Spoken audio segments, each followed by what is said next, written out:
This game, starting with you, Roman. I mean, it's pretty well established who the number one team is.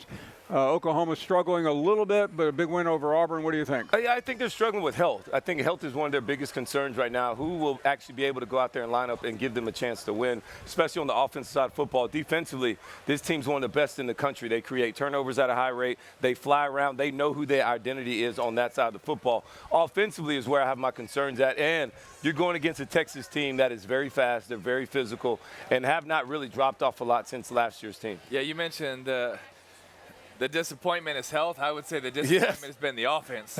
and I think they go hand in hand when you're looking at all of the different replacements at receiver, at offensive line. Yeah, it's hard to be at your best when you're missing a lot of your best players, and so that's key. They're going to get some of them back, but they're also needing some other guys to step up. I really love their tenacity, the way they play for Brent. It's incredible. Whether they're winning, whether they're losing, this Oklahoma team fights, and that's something you can be proud of. The way they were able to be so resilient against Auburn with such little offense throughout the game, get the pick six. Offense is able to make some plays in the fourth quarter. This is a very resilient team. But I don't think resilience can make you enough plays in this game. You also have to have some execution offensively to be able to get it done. So I'm excited to see some of the changes, maybe some more shot plays, getting it into the hands of more of your weapons early to see if you can manipulate a few big plays early. Well, you also can never really credit when it's a rivalry game. Like, you can kind of throw a lot of that stuff out. You can give a little credit. Yeah, man, you just don't know.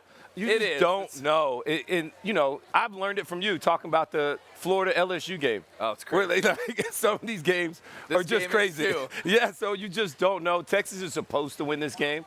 But all of a sudden you roll out there, you don't have some things go for you early, and Oklahoma gets that momentum. And Oklahoma mentally is used to beating this team. I think what you're saying is rivalry games are the great equalizer. Yes. They're just – Can you explain that? Because on paper, this really shouldn't be a fair fight. Last year either, but Oklahoma pulled it off. Well, you know this better than anyone about the Alabama-Auburn rivalry.